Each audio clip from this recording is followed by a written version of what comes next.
नित्य लीला प्रविष्ट ओम विष्णुपाद परमहंस परिव्राज आचार्य अस्तोत्र शतयुगाचार्य श्री श्रीमद् भक्ति वेदांत शैल नारायण गोस्वामी महाराज जी के अभय चरणारविंद में अनंत कोटि दंडवत प्रणाम करते हुए उनकी कृपा याचना करता हूँ। तदुपरांत नित्य लीला प्रविष्ट ओम विष्णुपाद स्तोत्र शब्द श्री श्रीमद् भक्ति वेदांत स्वामी महाराज श्री प्रभुपाद जी के चरण सरोज में अनंत कोटि दंडवत प्रणाम रूपन होकर गुरु परंपरा के चरणों में अनंत कोटि दंडवत प्रणाम। ग्रंथराज श्रीमद् भागवत महापुराण और श्रीमद् भागवत कथा और श्रीमद् भागवत कथा के श्रोतावृंद वैष्णव वैष्णवी माता भाई बहन प्रभु आप सभी का बहुत बहुत अभिवादन और आप सभी को यथा योग्य करना।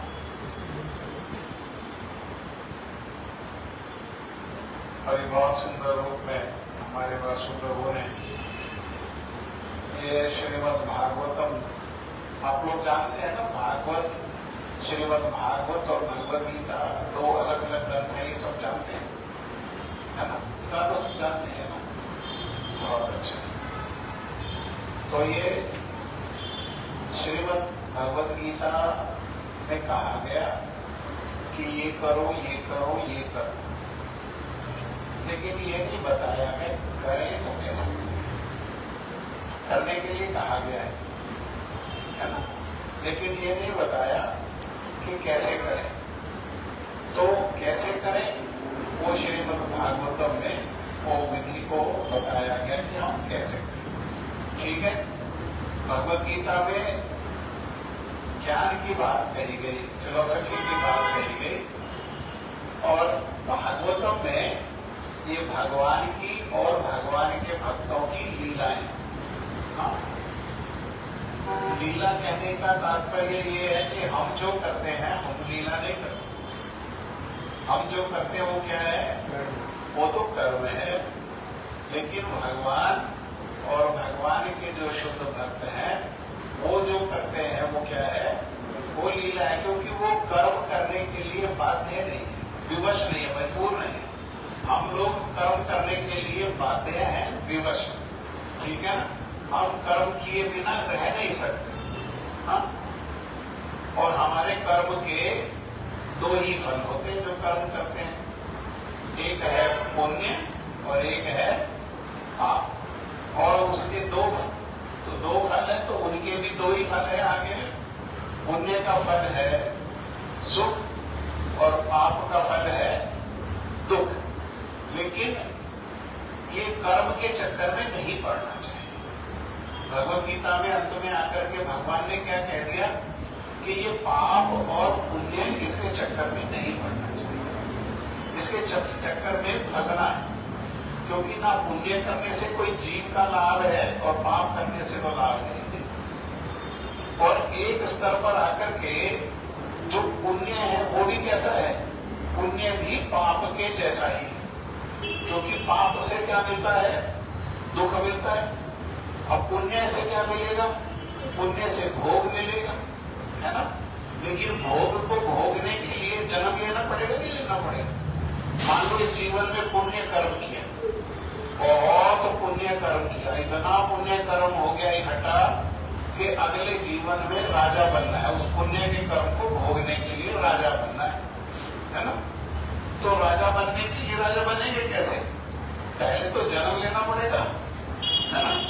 तो जन्म क्या है, भगवद गीता में बताया, जन्म दुख का कारण है, कलेश का कारण है, और जिसका जन्म होगा मृत्यु भी तो होगी। फिर जन्म कोई भी हो, राजा हो, रंक हो, साधु हो, है ना, राजा हो, गरीब हो, साधु हो, कोई भी हो, उसकी अंततः मृत्यु भी तो होगी। तो मृत्यु क्या है, मृत्यु भी दुख का कारण है, मृत्यु में भी दुख है ना। सुनते ही किसी को सुना दो तो सुनते ही क्या हो जाता है, डर लगने लगता है। कई लोग तो इतना डरते, इतना आसक्त होते हैं, उनके सामने मृत्यु की बात करो तो कहते चुप हो जाओ, ये बात नहीं करो, ये और कोई बात करो, ये बात नहीं करो, है ना। क्यों, क्योंकि मृत्यु भय का कभी सुख नहीं होता। भय में क्या होता है? कलेश होता है, भय में दुख होता है। और जन्म और मृत्यु के बीच में दो चीज और भी तो मिलेंगी। एक तो बूढ़ा, मृत्यु के पहले बूढ़ा होना पड़ेगा, नहीं होना पड़ेगा। तो बुढ़ापा सुख का कारण है ना दुख का कारण है? बुढ़ापा कैसा है? बुढ़ापा वैसे अच्छा है। बुढ़ापा आना जो है वो बहुत अच्छा है। बहुत कृपा करके ये सिस्टम को बनाया कि बुढ़ापा आता है मृत्यु के पहले। क्यों बुढ़ापा किस लिए आता है? अगर उसको हम अच्छे विचारों से ग्रहण करें तो बुढ़ापा है पश्चाताप। युवा अवस्था में जो त्रुटि की, जो दोष किए, वो सब क्या वृद्धावस्था में उस सब का पश्चाताप। हाँ, क्योंकि वृद्धावस्था में क्या करना पड़ता है? वृद्धावस्था में जितना अहंकार है वो सब खत्म हो जाता। मान लो युवा अवस्था में रूप का अहंकार है तो वृद्धावस्था में रूप का अहंकार रहेगा, तो रूप ही नहीं रहता। शीशा देखने से भी डर लगने लगता है, ऐसा रूप, ऐसा विभत्स हो जाता है। रूप का अहंकार चला जाता है। शरीर में किसी को बल का अहंकार है तो वृद्धावस्था में बल चला जाता है। चला भी नहीं जाता, बैठा भी नहीं जाता, उठा भी नहीं जाता, सीढ़ियां भी चढ़ी नहीं जाती है, सीढ़ियां उतरी भी नहीं जाती है, कुछ खाया भी नहीं जाता। कुछ खा लो तो खाते हैं समय डर लगता है कि पचेगा नहीं पचेगा, है ना? तो ये सब क्या है? ये सब शर्मिंदा करता है। किस बात के लिए शर्मिंदा करता है? रूप के अहंकार में किए गए त्रुटियां, शरीर में शक्ति के अहंकार पर की गई त्रुटियां, दोष, सबका फिर क्या करता है? स्मरण कराता है। जब हमारी किया हुआ दोष, हमारा किया बोला हुआ बोल जब वापिस हमको सुनने को मिलता है तो क्या है? तब हमको अनुभव होता है। जैसे युवा अवस्था में अहंकारवश माता पिता को, सास ससुर को कुछ बोल देते, ऐसा बात भी बोल देते जो बोलने के योग्य नहीं है, वो बोल दिया और उनका समय उस प्रकार का उन्होंने सह लिया। तो सह लिया तो क्या ये बोला हुआ शब्द क्या करेगा? बोला हुआ, हमारा बोला हुआ शब्द एक दिन वापिस आएगा। कैसे? जैसे कुआं होता है ना, तो कुआं में मुंह करके बोलो तो अपनी बोली हुई बात क्या है? कुआं से वापिस आती है। तो हम कुआं में अच्छा शब्द बोलेंगे तो कुआं से कैसा शब्द आएगा?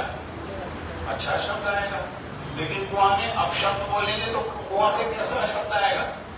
अपशब्द आएगा। तो हमें लगेगा क्या? लगेगा देखो कुआं हमें गाली देगा। तो कुआं ने गाली थोड़ी दी है, किसने गाली दी है? हमने गाली दिया। वो हमारे को जो वापस गाली मिल रही है वो किसकी दी हुई गाली है? वो हमने ही जो गाली दी है वही गाली क्या है? आज हमको वापस मिल रही है। तो जब युवावस्था में इस प्रकार से अपशब्द बोला, वृद्धावस्था में जब अपने ही संतान से, अपने पुत्र से, पुत्र वधू से जब वापस वो शब्द सुनने को मिलता है तब हमको स्मरण आता है, एक बार हमने भी उस पर फिर क्या है? नहीं बोलना चाहिए था, गलती किया, है ना? पश्चाताप करने का अवसर है। पश्चाताप कैसे होता है? हमारे किए गए जो जीवन में त्रुटि है, दोष है, उसका पश्चाताप कैसे होता है?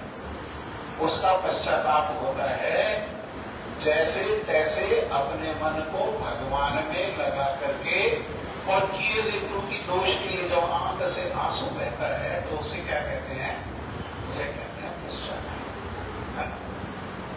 पश्चाताप। भगवान का नाम कर रहे हैं और नाम करते हुए भगवान का स्मरण भी हो रहा है और साथ में अपने दोषों का स्मरण हो रहा है, और अपने दोषों के कारण हमारी भगवान से दूरी है, इसके लिए आंख से आंसू जा रहा है। ये क्या है? ये पश्चाताप है। इससे क्या होता है? इससे हृदय में जितने अनर्थ होते हैं, जितनी गंदगी होती है, वो क्या होता है? पानी से क्या होता है? गंदगी कैसे धुलती है? झाड़ू लगा देंगे तो पूरा साफ नहीं होगा, लेकिन पानी के साथ पोछा लगा देंगे तो क्या होगा? तो झाड़ू से ज्यादा अच्छी सफाई होगी। हाँ, तो इसीलिए ये जो श्लोक है इसमें यही बात को बताया है, हाँ, कि हमारे जो अंतःकरण मतलब हमारा हृदय, उसमें बहुत सारे विकार है। बहुत सारे विकार कहने का अर्थ क्या है? विकृति है। हाँ, विकृति, चीजों को सही उसके रूप में नहीं देखने को क्या कहते हैं? विकृति। जैसा है वैसा नहीं दिखाई दे रहे हमको, तो वो क्या है? वो विकृति है। कैसा नहीं दिखाई देता है? कैसा नहीं दिखाई देता है? क्या क्या नहीं दिखाई देता हमको? विकृति कैसे दिखाई देती है? हमको अपने आप को देखने में विकृति, सारी विकृतियों का मूल, हमको अपने आप को देखते हैं तो हम अपने आप को कैसा देखते हैं? विकृति। जो है वो नहीं देखते, जो नहीं है वो देखते हैं। क्या देखते हैं? कि हम क्या दिखाई देता है? हम ये शरीर, ये क्या है? ये मूल विकृति, ये सारी विकृतियों का क्या है? ये मूल है। हम वास्तव में शरीर नहीं है, ये शरीर हमारा है। हम कौन है? हम इस शरीर के स्वामी हैं, हम शरीर नहीं है। हम शरीर, ये शरीर संपत्ति है, हमें दी गई संपत्ति है। जैसे हम घर में सोफा रखा है तो हमको सोफा थोड़ी है, ये सोफा हमारा है, एक दी गई संपत्ति है, सुविधा। ये घर हम थोड़ी है, कोई घर हमारा है, एक दी गई सुविधा है। ऐसे ये शरीर में क्या है? ये हमारा है, ये कुछ समय के लिए दी गई एक सुविधा है ना। जैसे किसी ने मकान बनाया, उसने किराए पर दिया, तो एग्रीमेंट लिखा 11 महीने। तो 11 महीने का उसने क्या किया कि 11 महीने के लिए आपको यहाँ रहने की सुविधा दी गई। ऐसे ही ये शरीर को बनाया बनाने वाले ने, और इसमें रहने के लिए कुछ समय के लिए क्या किया? हमको सुविधा। अब जिससे घर को हमने किराए पर लिया, जहां से सुविधा हमको प्राप्त हुई, तो हमारा उसके प्रति कोई कर्तव्य है? जैसे किराए पर लिया मकान, कोई कर्तव्य है?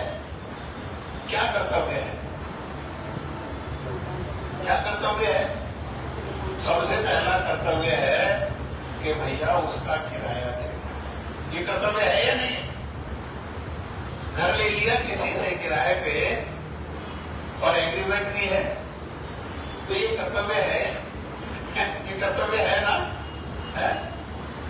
लेकिन किराए पे लिया हुआ घर को हम स्वामी बन बैठते हैं, ये क्या है? ये विकृति। हम किराया नहीं देंगे, क्या करेंगे? खाली करने के पैसे देंगे। ये क्या है? ये विकृति।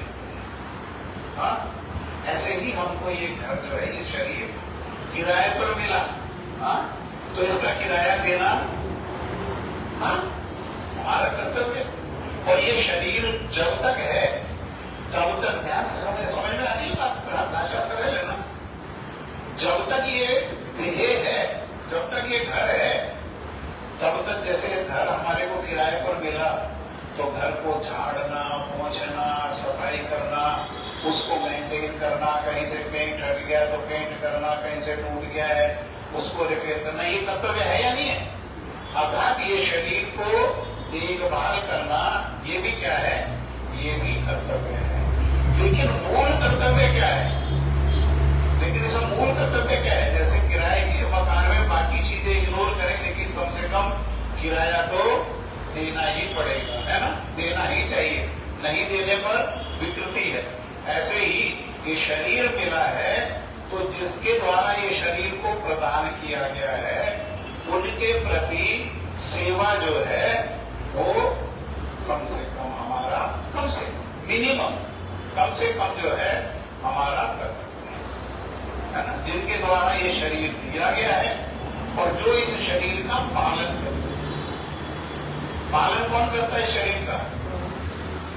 भाई हमारा शरीर है तो हमारे शरीर का पालन कैसे होता है? हवा, हवा चाहिए पालन के लिए, है ना?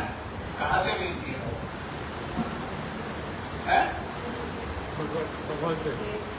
हवा के कारण कौन है? दिल्ली सरकार, भगवान। नेचर नहीं, नेचर के स्वामी है भगवान। भगवान का नेचर है ऐसा। भगवान का नेचर नेचर का कोई नेचर स्वतंत्र नहीं है। नेचर जो है स्वामी है उसका कोई ना। कहते हैं ना भाई इनका नेचर बहुत अच्छा है और इनका नेचर हमारे पसंद है, ऐसा कहते हैं ना। तो नेचर क्या मतलब? नेचर का स्वामी है, नेचर किसी के अधीन है, नेचर स्वतंत्र नहीं है। वरना नेचर तो हर समय एक जैसा ही रहे। हम कहते हैं इसका अच्छा है और इसका नेचर अच्छा है। ये जो अच्छा नेचर है ये किसका है?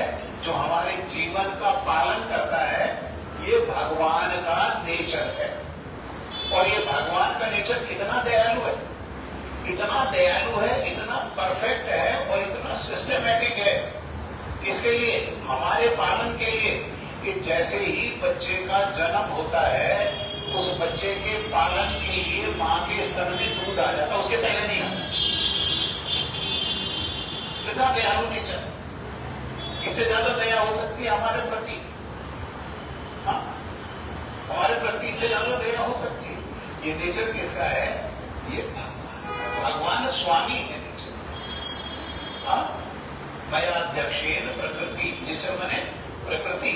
मयाध्यक्षेन प्रकृति, मेरी अध्यक्षता में, मेरी अधीनता में ये चर और अचर ये जितने हैं, ये प्रकृति क्या है? ये मेरी अध्यक्षता में कार्य। समझ गए? ठीक है। तो हवा कहां से आती है? हवा का काम कौन देता है? भगवान। भगवान। पानी कौन देता है? एमसीडी। भगवान। एमसीडी पानी देती नहीं।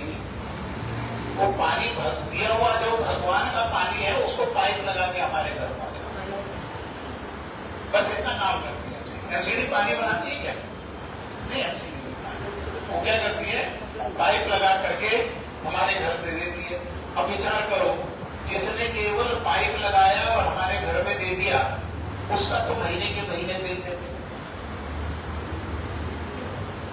फ्री है दिल्ली में? नहीं, फ्री नहीं है। कैसे फ्री है? वो तो नहीं करता, वो कुछ लोगों के लिए फ्री है। अच्छा चलो, तो मतलब उसका महीने के महीने बिल देना पड़ता है ना। मतलब जो हमें पाइप लगा करके हमारे घर में पानी दे रहे हैं, उनके प्रति हमारा कर्तव्य है कि महीने की महीने उनको बिल देना। और जिसने पानी बनाया उसके प्रति कोई कर्तव्य है या नहीं है? उसके प्रति कर्तव्य, क्या कर्तव्य है ये तो भगवान ने भगवत गीता में बता दिया। लेकिन कैसे उस कर्तव्य को पूरा करना है, उसी के लिए ये भागवत है। तो हमारे सबके अंतःकरण में, हृदय में विकार है, और वो विकार पर जब तक हम जय नहीं करेंगे, जब तक अर्थात वो विकार हमारे हृदय में रहेंगे, तब तक हमारी कोई चेष्टा करने पर भी हमारे जीवन में सुख आ नहीं सकता। कोई क्या चेष्टा नहीं करते, क्या नहीं करते सुखी होने के लिए? बूढ़े नहीं हो, जवान बने रहे, इसके लिए क्या कोशिश नहीं करते हैं? वॉक पे जाते हैं, कहीं योगा करते हैं, आंवला खाते हैं, कुछ ये खाते हैं, वो खाते हैं, स्प्राउट खाओ, ऐसा डाइट लो, वैसा डाइट लो, एक्सरसाइज करो, क्या नहीं करते हैं? क्या 100 मिल करके बुढ़ापे को रोक सकता है? अर्थात अपनी चेष्टा से, केवल अपनी चेष्टा से जीवन में सुख नहीं हो सकता। कब तक सुख नहीं होगा? जब तक ये हृदय में जो विकार है, विशेषकर क्या विकार कि ये सारा संसार मेरे भोग के लिए बना है। किस लिए बना है सारा संसार? मेरे भोग के लिए बना है। ये अन्ना किस लिए बना है? मेरे शरीर को, प्रोटीन को पूरा करना है। ये मुर्गा किस लिए बना है? मेरे जीव के स्वाद के लिए। ये मछली किस लिए बनी है? किस लिए बनी है मछली? ये इसका भून के पकौड़ा खाने के लिए। ये कितने बड़े विकार है। ये विकार जब तक हृदय से नहीं जाएगा तब तक जीवन में सुख नहीं आ सकता।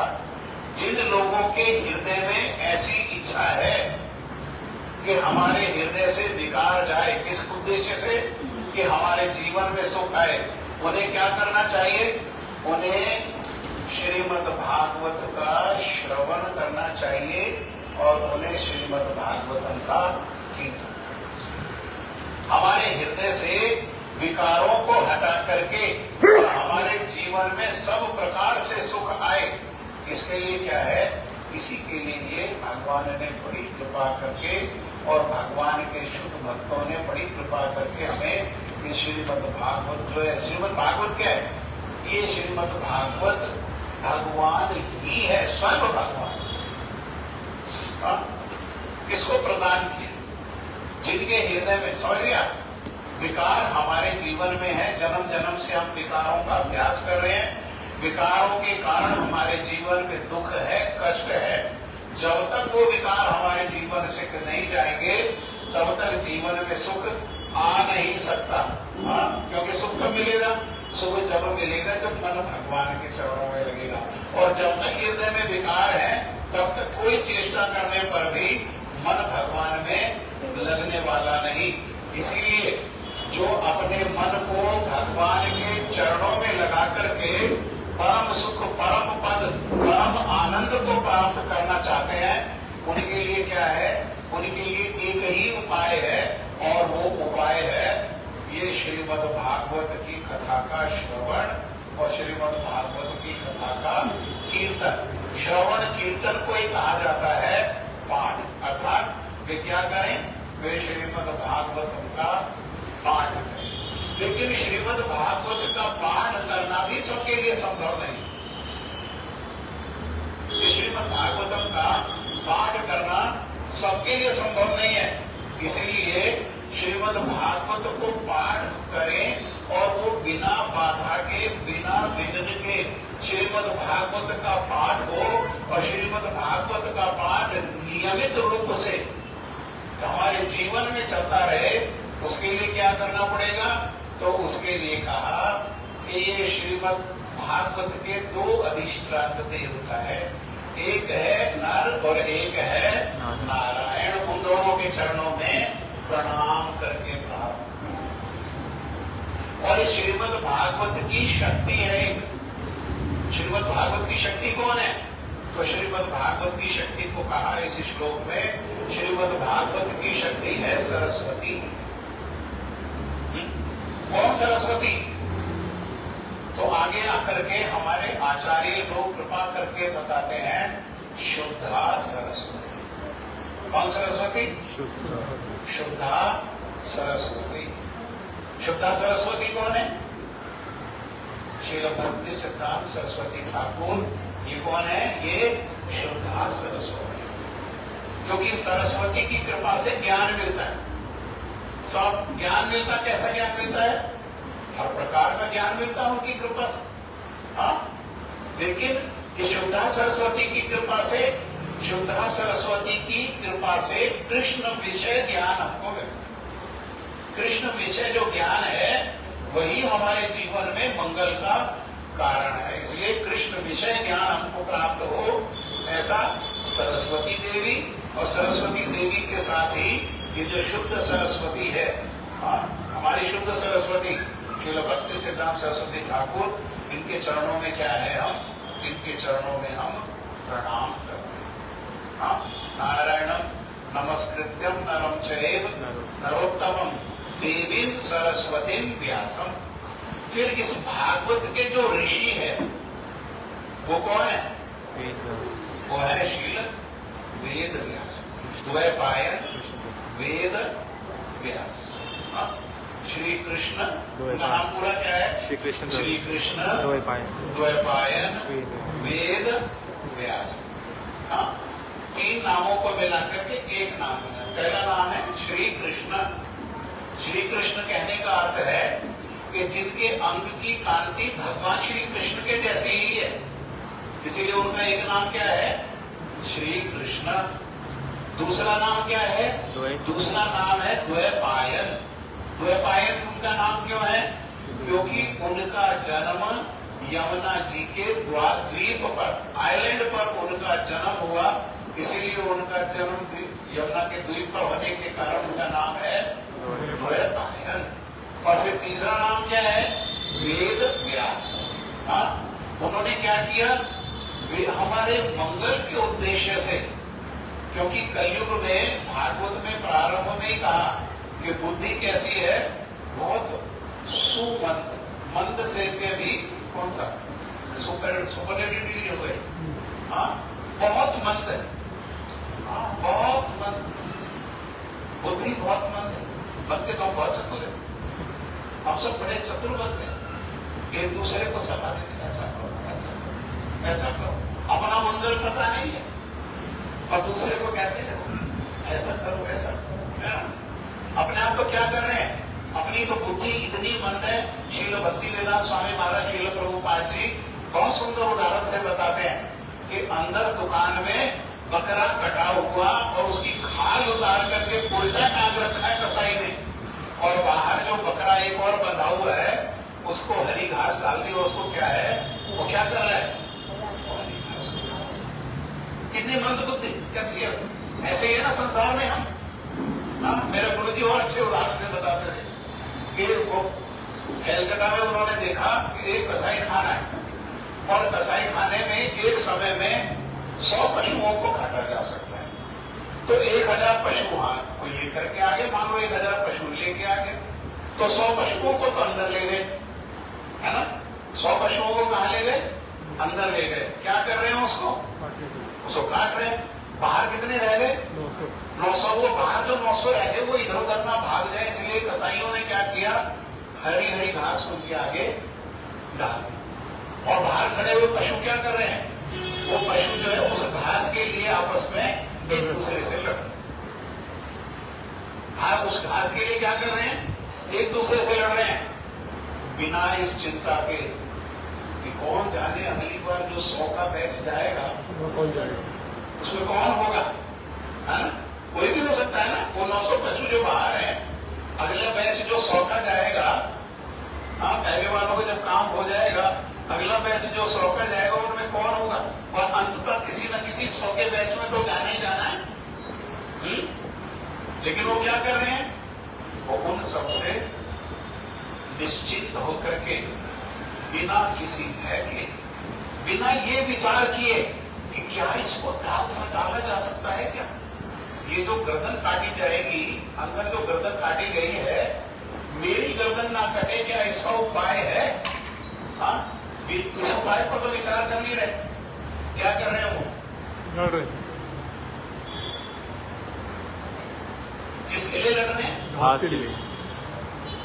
ऐसे ही इस संसार में हम देख रहे कि लोग मर रहे, देख रहे नहीं देख रहे, कोई ऐसा है जिसने नहीं देखा हो, हाँ छोटे बच्चे भी मर रहे हैं, युवक भी मर रहे हैं और बूढ़े भी मर रहे हैं, सब मर रहे हैं, ऐसा नहीं सब बूढ़े ही मर रहे हैं, युवक जाते नहीं चले जाते नहीं चले जाते हैं, हाँ एक माता तो कह रही थी हमसे बड़ा रो करके कि देखो मेरा एक ही बेटा था और उसकी शादी थी, और उस दिन मैंने उसको बहुत सजाया धजाया, उसको कोट के बटन लगाए, टाई नहीं बांधनी आती थी, टाई भी मैंने उसको बांधी, और उसने कहा घुड़ चढ़ी के पहले कि मैं अभी आया घूमने, और मोटरसाइकिल लेकर के गया और बस के नीचे।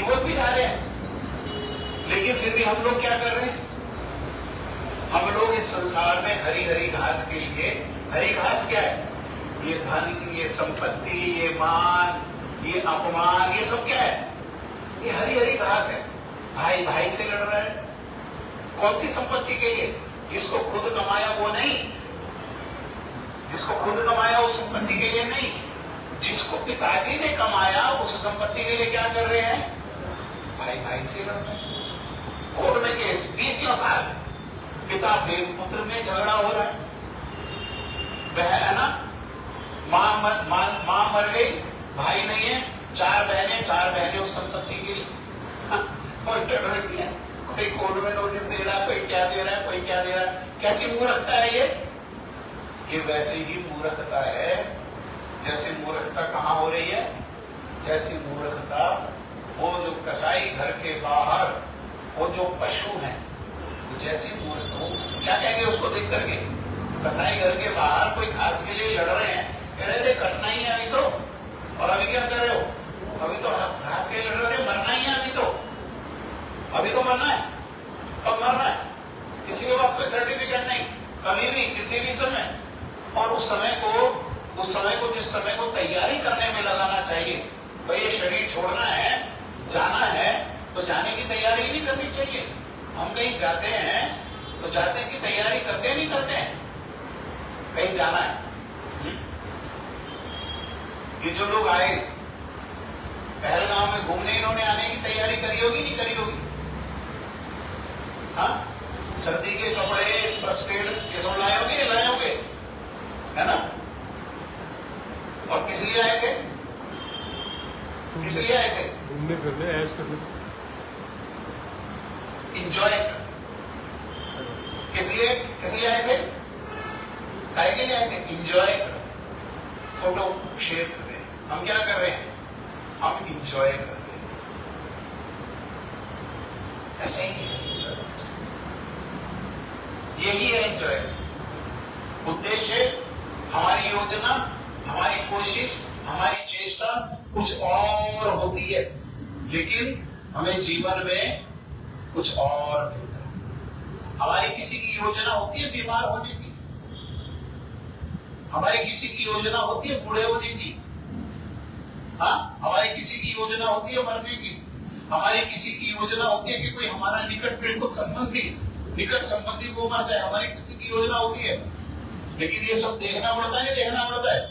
हाँ, जो लोग इस प्रकार से नहीं देखना चाहते हैं, उनको क्या करना चाहिए?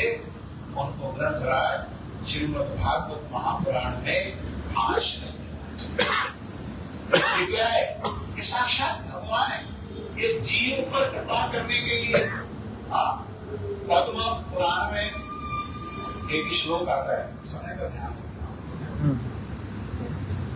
आप पद्म पुराण में एक श्लोक है, उसने कहा तमादि देवम करुणा निधानम तमाल वर्णम सुहित अवतारम अपार संसार समुद्र सेतु। ये संसार क्या है? इस संसार समुद्र है ना। आप लोगों ने कई बार सुना होगा, एक शब्द को सुना होगा जिसे कहते हैं भव सागर। सुना किसी ने? सबने सुना है ना? भव सागर का पता है क्या है? क्या है भव सागर का? हाँ, लेकिन उसमें और निकटता से कहें तो जन्म से मृत्यु और मृत्यु से जन्म, जन्म से मृत्यु और मृत्यु से जन्म, ये जो चक्कर है, ये क्या है? ये भव सागर। और ये जन्म से मृत्यु और मृत्यु से जन्म, ये भव सागर को कोई अपने आप तैर करके पार कर लेगा, ऐसा होने वाला नहीं। कोई से निकल सकता, कोई जन्म मृत्यु के चक्कर से निकल सकता कोई? इस जैसे कोई नदी नाला पार कर सकता है तैर करके, लेकिन कोई सात समुद्र पार कर सकता है कोई तैर के? इसीलिए कहा अपार। अपार मतलब कोई योग्यता को लेकर के भी हम ये जो भव सागर है इसको पार नहीं कर सकते, लेकिन हम पार कर सकें इसके लिए भगवान ने कृपा करके क्या किया? भगवान ने कृपा करके श्रीमद् भागवत रूपी सेतु, उसके ऊपर भव सागर के ऊपर क्या किया है? ये सेतु माने पुल, अपार संसार समुद्र सेतु। ये सेतु क्या है? पुल बना, क्योंकि समुद्र में तैर के नहीं पार कर सकते, उसमें हिंसक पशु है, उसमें डूबने का डर है, उसका ठंडे पानी शरीर में लगने पर शरीर का रोग होने का डर है, पानी में ये शरीर ज्यादा समय नहीं रह सकता। हम पृथ्वी में रहने वाले लोग हैं, हम जल के अंदर नहीं रह सकते, जल के अंदर रहने वाले दूसरे प्रकार के शरीर हैं, लेकिन हम रहेंगे जल के अंदर तो ये शरीर गल जाएगा। इतना सारा दुख कष्ट है, लेकिन पुल पे जाएंगे तो कोई हिंसक मछली खाएगी क्या? हाँ, क्या डूबेगी उसमें क्या? इसलिए क्या किया है? ये भागवत जो है हमें ये भव सागर से, अर्थात ये जन्म मृत्यु बुढ़ापा और बीमारी का जो चक्र है, मृत्यु के बाद जन्म और जन्म के बाद मृत्यु, कभी खत्म नहीं। हमारे अपने प्रयास से ये कभी खत्म नहीं होने वाला। तो भगवान ने कृपा करके हमारे मंगल के उद्देश्य से क्या किया? ये श्रीमद् भागवत को समुद्र के रूप में प्रदान किया। ठीक है, इस प्रकार से इस श्लोक में यही बात कहा जा रहा है। और हम कह रहे थे वेद व्यास जी, तो वेद का क्या किया उन्होंने, वेद को हमारे मंगल के उद्देश्य से उन्होंने विस्तार, एक ही वेद था, उसको विषय के अनुसार चार भागों में उसका विभाग कर दिया। फिर भी वेद की बात जो है हमें समझ में नहीं आई, वेद को हम समझ ही नहीं सके। वेद को समझने के लिए जो भाषा की आवश्यकता है वो भाषा हमारे पास है ही नहीं। तो वेद को नहीं समझे तो उन्होंने क्या किया, इतिहास के रूप में, इतिहास हमको अच्छा लगता है, कहानी अच्छी लगती है ना। एक समय एक राजा था, है ना, उसकी 2 पत्नियां थी, 4 बच्चे थे, ऐसे कोई सुनाए तो वो अच्छा लगता ही लगता है। इसलिए इतिहास के रूप में क्या किया उन्होंने, महाभारत। महाभारत में क्या है, महाभारत में अनेकों अनेक कथाएं, कैसी कथाएं हैं जिन कथाओं से हमारे जीवन में शिक्षा मिलती है।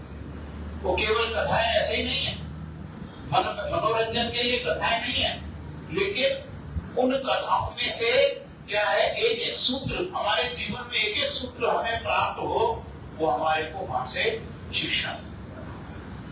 इतना इतना विस्तृत है, इतना विस्तार है महाभारत का कि महाभारत में क्या हो गया, वो 5वां वेद है।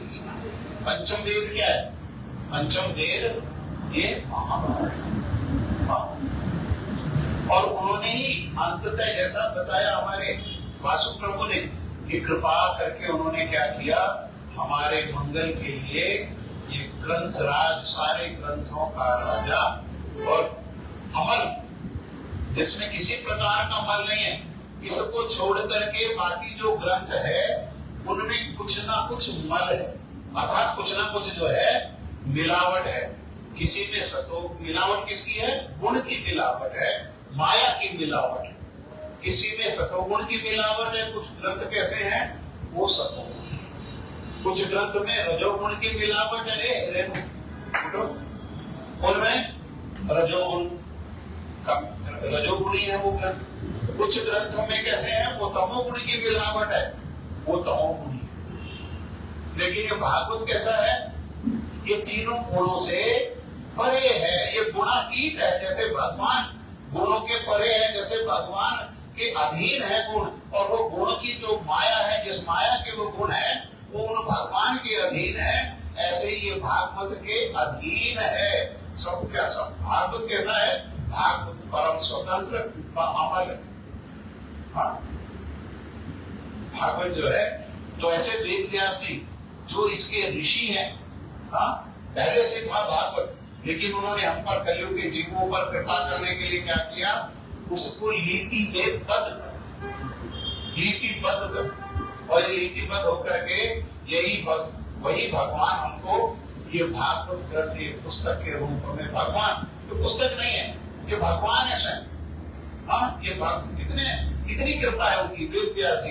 और ये इसको लिपिबद्ध किसने किया है, वेद व्यास जी ने। अर्थात ये जो इसमें शिक्षाएं हैं, जो इसमें लीलाएं हैं, वो हमारे हृदय में प्रवेश कर सकें, इसके लिए जो रचयिता है उसकी कृपा की हमको आवश्यकता है। इसलिए हम क्या कह रहे हैं यहाँ पर, मैं सूत गोस्वामी पाद क्या कह रहे हैं, मैं उन शील वेद व्यास जी को भी प्रणाम। प्रश्न पूछे उनसे, प्रश्न पूछे उनसे, है ना, 6 विशेषकर 6 प्रश्न पूछे हैं।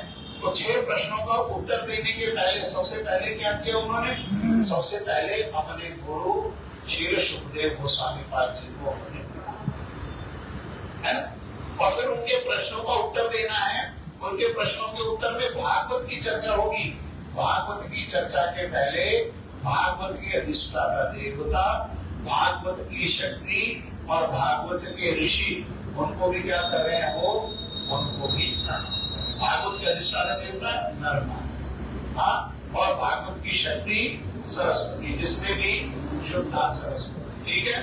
और भागवत के ऋषि रचयिता कौन है, श्री व्यास देव जी। इनको प्रणाम करके मैं अब कहना प्रारंभ कर रहा हूं।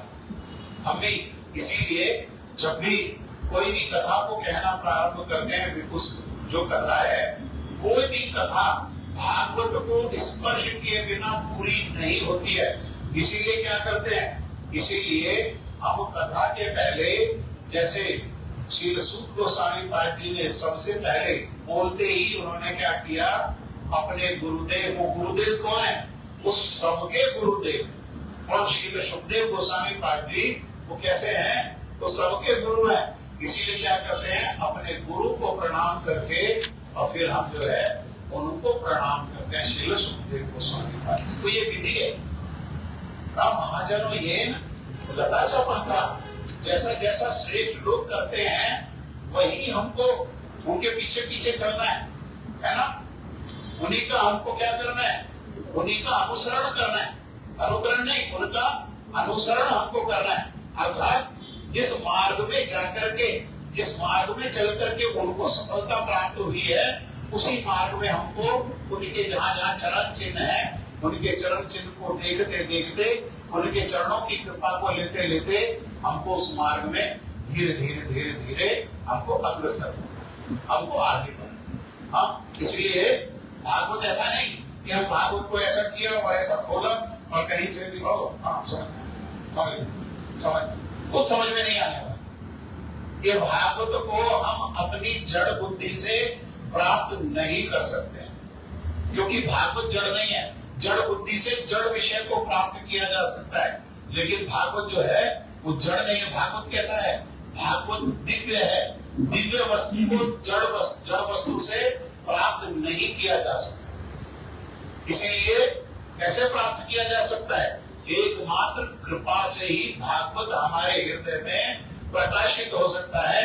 उसी कृपा को प्राप्त करने के लिए क्या करते हैं, ये प्रणाम, जैसे ये श्री गोस्वामी पाद जी प्रणाम करते हैं।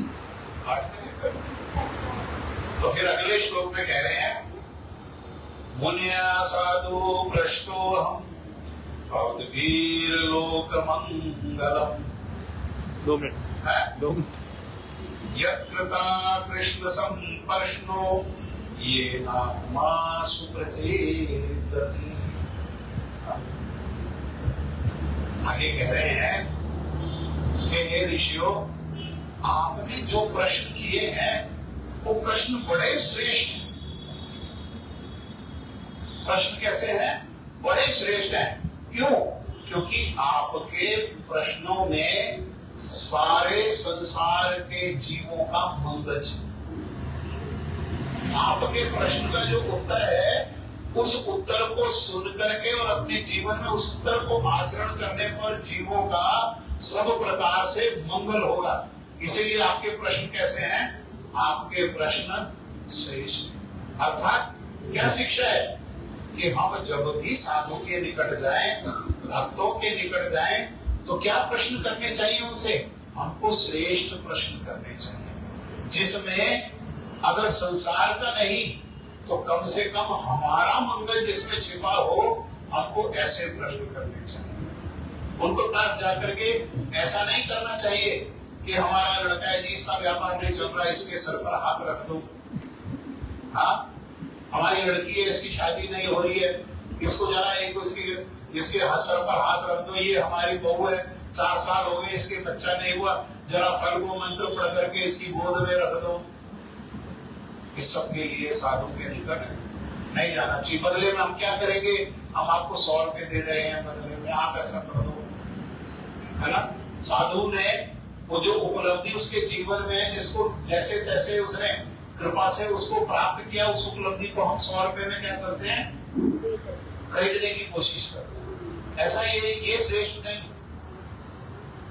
अर्थात साधुओं के निकट जाकर के संसार की बात नहीं करनी। संसार संबंधित जो प्रश्न है, अरे संसार तो अपने आप मिल जाएगा, पशुओं को मिल जाता है संसार। जो संसार हमारे पास है, स्त्री पुरुष बच्चे, ये पशुओं को नहीं मिलते क्या। कुकर शुकर, आप प्रभुपाद जी कहते हैं कुकर बने कुत्ता, शुकर बने सुअर।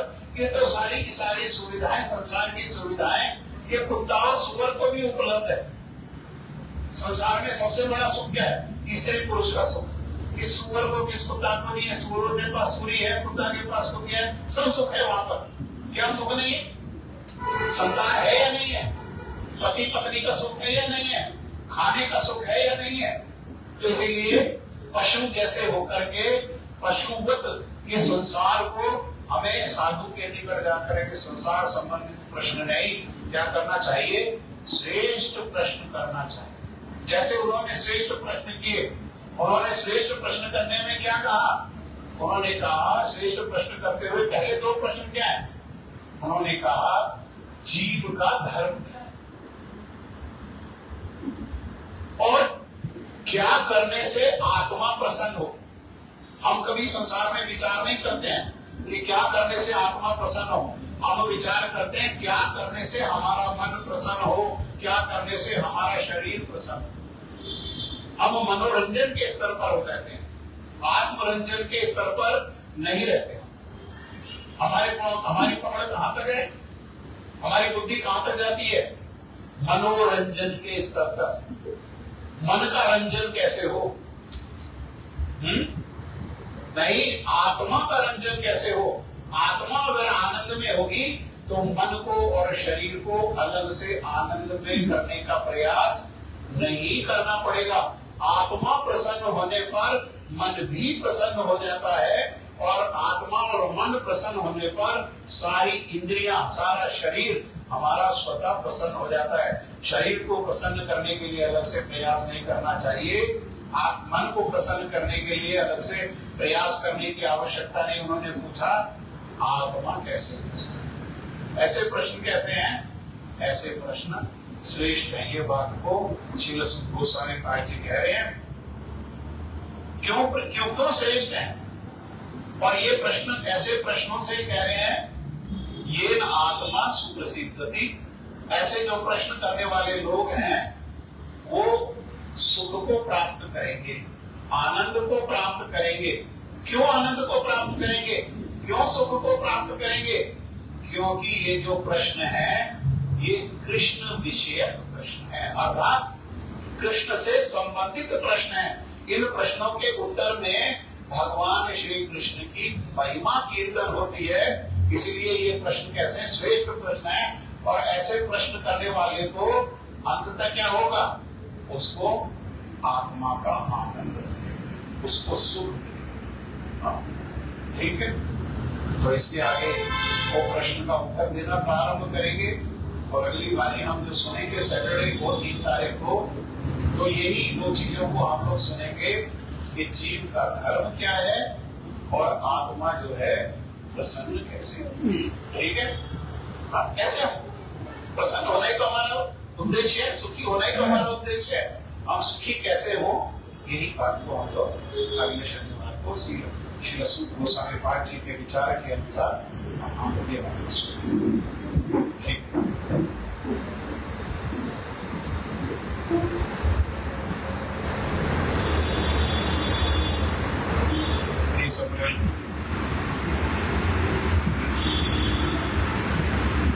इस अप्रैल को अक्षय तृतीया है, तो क्या करना ठीक है? अक्षय तृतीया को सोना खरीदना क्योंकि उस दिन जो करते हैं वो कैसा हो जाता है, वो तिथि कैसी है? अक्षय। तो उस दिन जो करते हैं वो अक्षय होता है ना? नहीं, ऐसा नहीं। मान लो किसी ने सोना खरीद तो हमेशा रहेगा क्या? छिलेगा या नहीं छिलेगा? हमेशा रहने वाला। मान लो किसी ने सोना खरीदा, 1 किलो सोना अक्षय तृतीया को खरीद, तो हमेशा खरीदने वाले के साथ रहेगा या छिन जाएगा? छिन जाएगा। दान करके और फंस जाओगे, पता ही नहीं किसको दान करना चाहिए, छिन जाएगा। तो पात्र को दान किया तो दान दे दिया तो भी तो छिन गया, वो अक्षय रहा हमारे पास। इसीलिए इस तिथि को ऐसी क्रियाएं करनी चाहिए जो अक्षय तो हो लेकिन हमेशा हमारे साथ भी रहे, जो छूटे नहीं हमसे। कोई चोर न लूटे और खर्च न खूटे। हाँ, सुनाई विचार। चोर न लूटे और खर्च न खूटे, दिन दिन बढ़त समायो, पायो जी मैंने राम रतन धन पायो। है ना, ये राम रतन धन कैसा है? चोर न लूटे और खर्च ना टूटे, और संपत्ति संसार की खर्च करने पर टूटे मतलब कम हो जाती।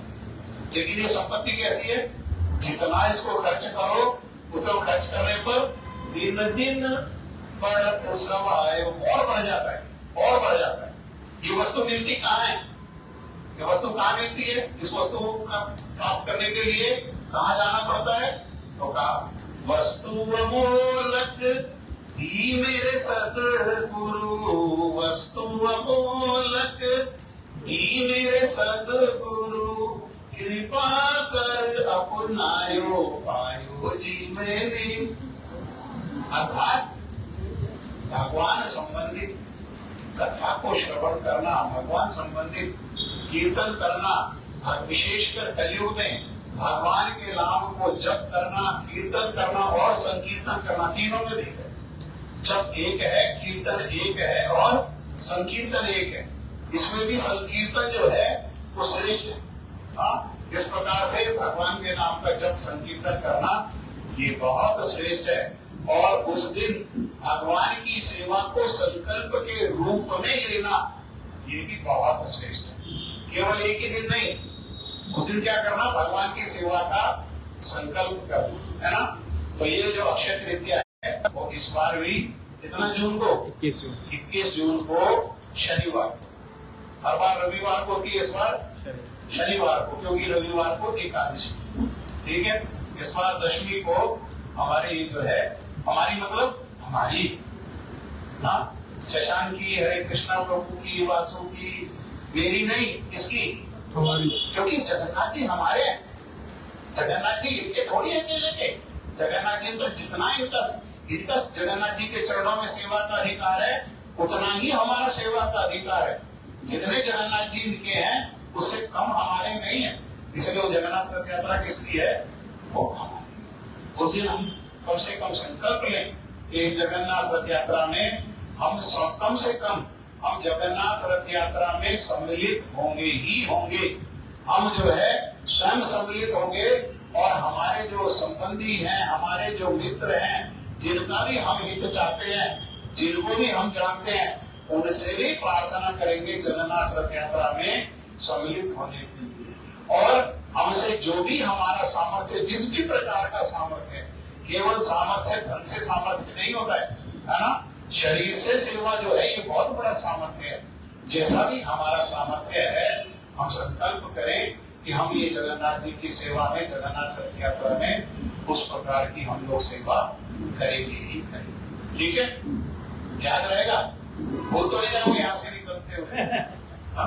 30 अप्रैल उसे संकल्प लेना है सबने। कैसे? हाथ में थोड़ा सा जल लेकर के, थोड़ा पुष्प, थोड़ा जो है केसर या हल्दी में मिला हुआ चावल, उसको रख करके प्रभु मुझ पर कृपा करो, मैं आपके रथ यात्रा में इस बार मेरी प्रबल इच्छा है सम्मिलित होने की। मेरी इच्छा है आपकी रथ यात्रा का प्रचार प्रसार करने की, क्योंकि सब जीव आपकी कृपा के पात्र हैं। आपकी कृपा सबको मिले, इसीलिए मैं अधिक से अधिक प्रचार करूंगा। अधिक प्रचार करने का अर्थ क्या है? अधिक से अधिक लोगों को बताऊंगा, बताऊंगी, मेरे को कृपा करो और मैं ये रथ यात्रा में इस प्रकार से सहयोग प्रसाद बांटेंगे, रथ को खींचेंगे, कीर्तन करेंगे, है ना, या उसमें सेवा में लगने वाले कुछ धन में सहयोग देंगे। जिस भी प्रकार से हम सहयोग कर सकते हैं हम सहयोग। ठीक है, ये हमारा सबका। और इस कर्तव्य को सोचने में भी मंगल है, बोलने में भी मंगल है, और इस कर्तव्य को करने में भी क्या है कि करने में भी। ठीक है, आप सबसे प्रार्थना है कि जगन्नाथ रथ यात्रा उससे 2 दिन पहले कथा जगन्नाथ कथा। हाँ, और जगन्नाथ रथ यात्रा होती है तो उसके पहले कथा प्रारंभ हो जाती है। जगन्नाथ जी की महिमा, जगन्नाथ जी की लीला, और विशेषकर जगन्नाथ जी के भक्त और विशेषकर श्रीमन चैतन्य महाप्रभु का विचार रथ यात्रा का उद्देश्य है। और रथ के रथ में हम रथ यात्रा में किस प्रकार से सम्मिलित हों, ये सारी बातों को हम लोग चर्चा करते हैं। तो वो 19 तारीख और 20 तारीख को जगन्नाथ जी की कथा होगी और 21 तारीख को भी जगन्नाथ जी की कथा होगी। और कथा के बाद जगन्नाथ जी को भोग आदि लगा करके उनको रथ पर विराजमान करके और उनकी आरती आदि उतारते हुए और उनकी महिमा कीर्तन करते हुए नाचते गाते खाते पीते हम क्या करेंगे कि जगन्नाथ जी की रथ यात्रा में हम सब लोग सम्मिलित होंगे। और जो कथा का वेन्यू है, जगह रथ यात्रा जो आज से प्रारंभ होगी, ये आम्रपाली जो शिव मंदिर है ना, वहाँ शिव मंदिर में ये कथा होगी 19 तारीख, 20 तारीख और 21 तारीख। और वहाँ दोपहर को प्रसाद भी होगा और उसके बाद जगन्नाथ जी की रथ यात्रा वहां से प्रारंभ होगी। और वहां से प्रारंभ होकर के वो रूट होते हुए, रूट हमारे हरे कृष्णा प्रभु, वासु प्रभु और शशांक प्रभु से आप पूछ लीजिएगा, वो रूट को होते हुए और वो फिर क्या है, ये आर्यनगर जो सोसाइटी है वहाँ वो जगन्नाथ जी की रथ यात्रा विश्राम होती है और वहां फिर से भोग लगता है, जगन्नाथ जी को कीर्तन होता है और वहां पर सब भक्तों के लिए प्रसाद की फिर से व्यवस्था है। ठीक है ना, कितना सुंदर बात है। क्या करना है जो हमारा, जिसमें हमें सुख मिलता है, हमें सुख कैसे मिलता है, हमें सुख मिलता है नाचने में, गाने में और खाने में। आ जाओ भाई, खाओ नाचो गाओ और नाच के थक जाओ तो फिर खाओ, है ना, और फिर जो खा करके शक्ति मिले फिर नाचो फिर गाओ। इसमें क्या, इसमें आने से कौन मना कर सकता है? कौन सम्मिलित होने से मना कर सकता है? नाचना गाना खाना जाको, है ना। आप सबका स्वागत है। ठीक है, अब आरती करेंगे और आरती के बाद